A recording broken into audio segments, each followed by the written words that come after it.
स्वागत है आपकी अपनी चैनल जेके एग्जाम्स में। और आज का जो हमारा लेक्चर रहेगा वो रहेगा लेक्चर 18। यहाँ से आप नोट कर दीजिए इम्पोर्टेंट, क्योंकि यहाँ से जो मैं पढ़ाने जा रहा हूँ वो आपके एग्जाम के लिए बहुत ही ज़्यादा इंपॉर्टेंट होने वाला है और आपको एग्जाम में डायरेक्टली क्वेश्चन यहाँ से आ सकते हैं। क्योंकि अब मैं वही पढ़ाने जा रहा हूँ जो आपके एग्जाम में पूछा जाता है। जो मैंने अभी तक आपको हिस्ट्री बताई वो भी इंपॉर्टेंट है, वो भी अपने एग्जाम मतलब पूरी तरीके से अपनी इंपॉर्टेंस रखता है, बट यहाँ से जो है वो बहुत ही ज़्यादा इंपॉर्टेंस रखने वाला है, वो बहुत ही ज़्यादा आपके लिए इंपॉर्टेंट होने वाला है। So for that reason I need your clear attention towards my video. तो आप पूरी तरीके से इस चीज़ को समझने की कोशिश करोगे। सबसे पहले मैंने बताया था कि कमिटीज बनाई गई जो पंचायती राज इंस्टीट्यूशंस को डेवलप करने के काम में मतलब पूरी तरीके से जिन्होंने मदद किया था। तो उसके लिए जो पहली कमेटी बनाई गई थी जिन्होंने पूरी तरीके से बहुत ही ज़्यादा अच्छी रिकमेंडेशंस दी थी, BR मेहता कमेटी, जो 1957 में बनाई गई थी। तो उन्होंने अपना रिपोर्ट सबमिट किया था 24 नवंबर 1957। आई होप कि आप वो रिमेंबर कर चुके होंगे पिछले मतलब वीडियोस में जो मैंने आपको पढ़ाया, बट यहाँ पर मैं आपको बताने जा रहा हूँ उनकी रिकमेंडेशन। उन्होंने क्या बताया कि पंचायती राज इंस्टीट्यूशंस या पंचायती राज सिस्टम किस तरीके से होना चाहिए।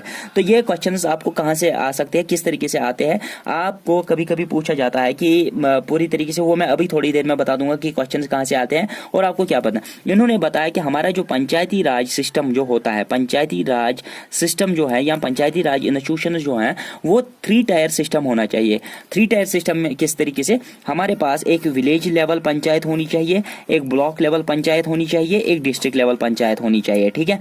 और ये जो विलेज लेवल पंचायत होगी उसको हम विलेज पंचायत के नाम से करेंगे, नाम रखेंगे।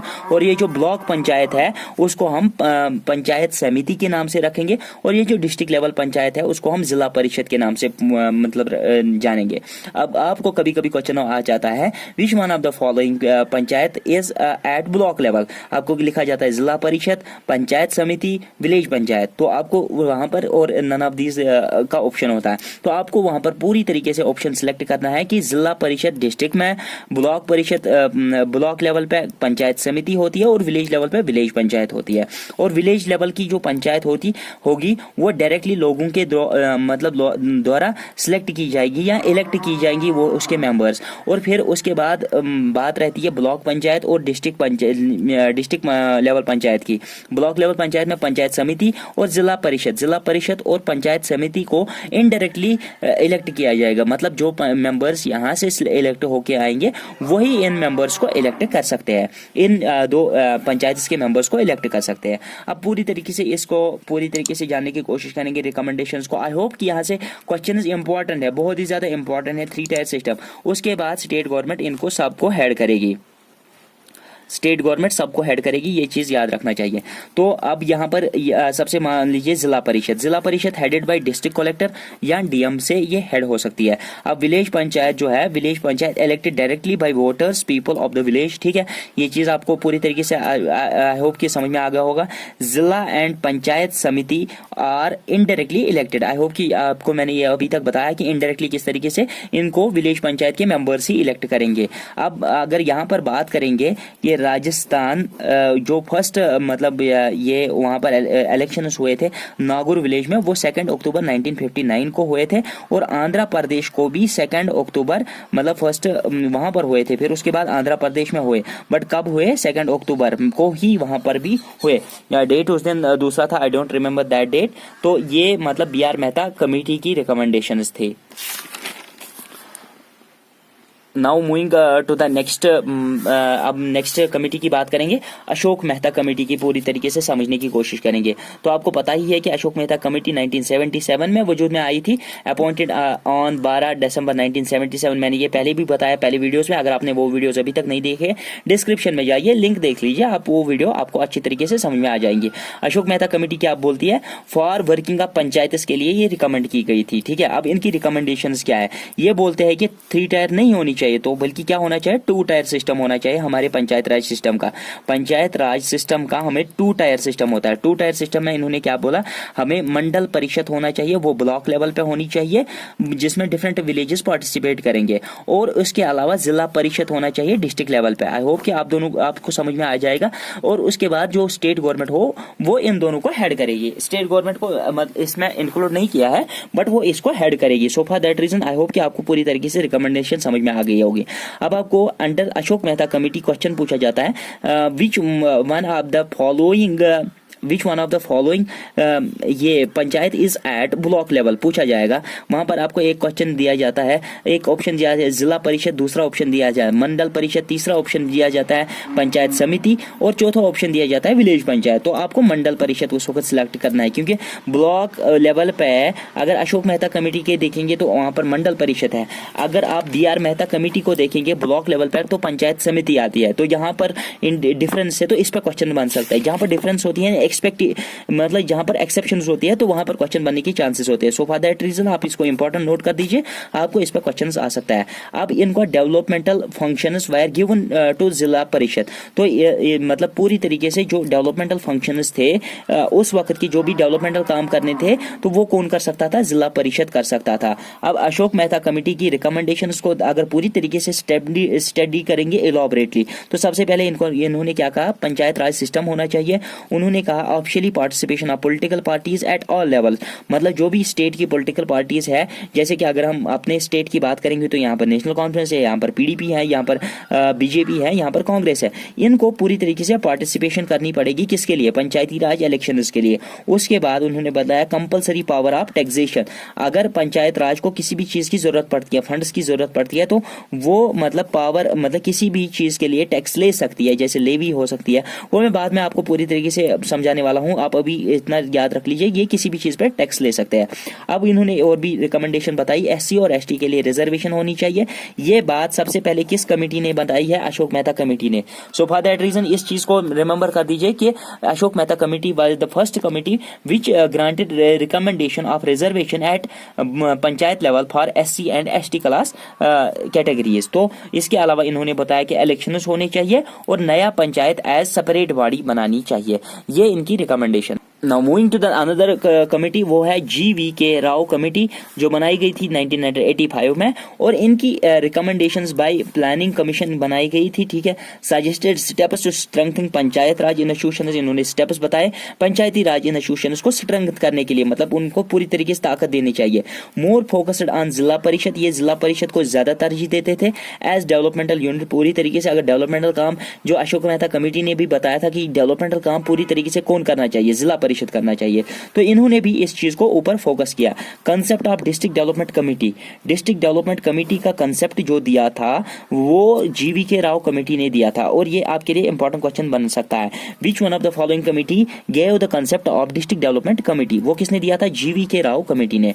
अब यहाँ पर LM सिंघवी कमेटी, ये मैंने आपको पहले भी बताया था कि इन्होंने कॉन्स्टिट्यूशनल स्टेटस के लिए मांग कर दी, ये इसलिए इंपॉर्टेंट होने वाली है। तो विच one of the following committees recommended for the constitutional status of panchayati raj institutions, तो वो LM सिंघवी कमेटी थी। ठीक है, अब यहाँ पर अगर बात करेंगे तो LM सिंघवी कमेटी क्या करती है, इन 1968 में Rajiv Gandhi government appointed for, ये राजीव गांधी गवर्नमेंट ने अपॉइंट की थी, और इनका जो revitalisation of panchayati raj institutions for democracy and development, ये आपको डायरेक्टली कभी स्टेप पूछा जाता है, एक एग्जाम में पूछा गया था ये सेंटेंस, तो ये किसका सेंटेंस था, revitalisation of panchayati raj institutions for democracy and development, ये LM सिंघवी कमेटी का रिकमेंडेशन था। ठीक, ये किसने बनाई थी, राजीव गांधी ने बनाई थी, 1986 में बनाई थी। अब इनकी रिकमेंडेशन क्या थी, सजेस्टेड कॉन्स्टिट्यूशनल प्रोविजन, इन्होंने पूरी तरीके से कॉन्स्टिट्यूशन में एक जगह मांगी, टू एंश्योर रेगुलर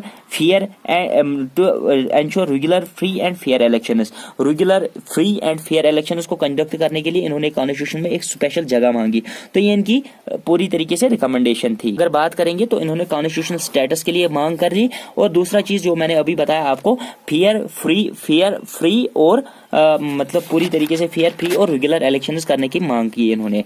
ठीक है, अब अगर इसके बाद बात करेंगे गार्डियल कमेटी की, गार्डियल कमेटी मोस्ट इंपॉर्टेंट रहने वाली है, आपको मैंने मार्क कर लिया, क्यों, क्योंकि इन्होंने कॉन्स्टिट्यूटेड मतलब बनाई गई 1988 में बाय द कांग्रेस पार्टी, ये कांग्रेस पार्टी ने बनाई गई थी।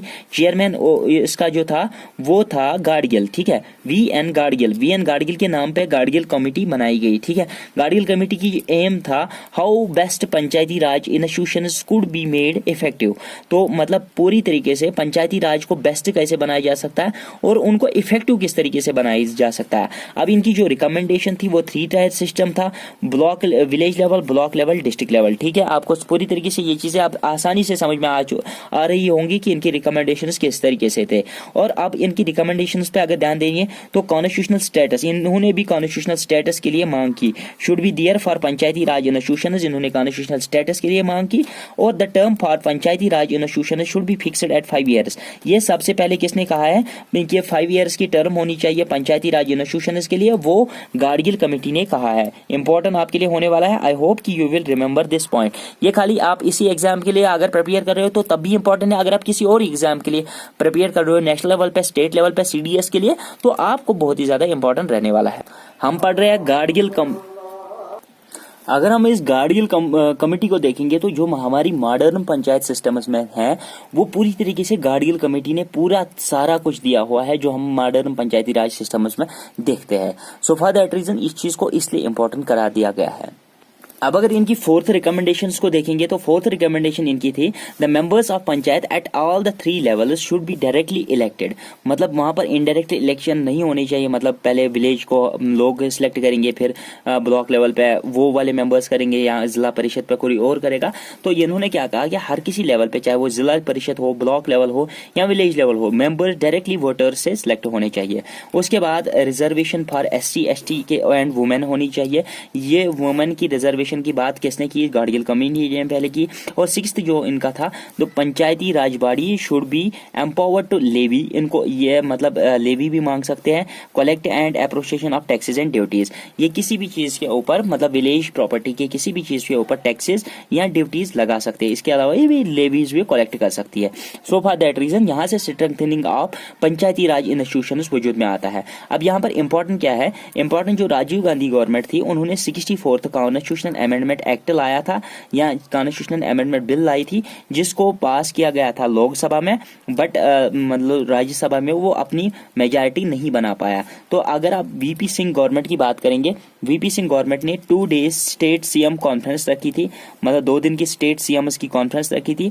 फिर उन्होंने उसके बाद कॉन्स्टिट्यूशनल अमेंडमेंट बिल लाई थी, इंट्रोड्यूस्ड इन लोकसभा। जब उन्होंने वो लोकसभा में इंट्रोड्यूस किया था, पूरी तरीके से उसी वक्त गवर्नमेंट फेल हो चुकी थी और वो बिल किसी का मतलब किसी भी नतीजे पे नहीं आई। लास्ट में देखते हैं हम PVN Rao CA bill. PVN Rao C Constitutional Amendment Bill. This bill was passed by Lok Sabha on 22 December 1992 और राज्यसभा में ये कब पास की गई थी? 23 दिसंबर 1992, मतलब एक दिन के गैप के बाद ये राज्यसभा में भी पास की गई। It receives president's assent on 20 April 1993। आपको कभी कभी क्वेश्चन में ऑप्शंस ये भी मिलते हैं कि प्रेसिडेंट का एसेट कब मिला था और इम्प्लीमेंटेड कब किया गया था? 24 अप्रैल 1993 को। यहाँ तक आपको पूरी तरीके से मैंने जो भी मतलब इस एक्ट के बारे में बताना था, पूरी तरीके से इस बिल के बारे में, कॉन्स्टिट्यूशनल अमेंडमेंट बिल के बारे में जो भी बताना था। इसके बाद जो भी अपना नया वीडियो आएगा, हम पूरी तरीके से 73rd कॉन्स्टिट्यूशनल अमेंडमेंट एक्ट 1992 को पूरी तरीके से स्टडी करेंगे। ये चीजें जो थी यहाँ तक आपके बहुत ही ज्यादा इंपॉर्टेंट पॉइंट्स थी, हिस्ट्री थी, यहाँ तक पूरी ज्यादा, यहाँ से क्वेश्चंस भी बन सकते हैं, 1-2 क्वेश्चंस। और मैंने इसलिए डीप पढ़ा आपको कि ताकि हमारी वजह से आपको एक भी पॉइंट नहीं छूटना चाहिए। Thanks for watching this video. Stay tuned to JK exams. Thank you.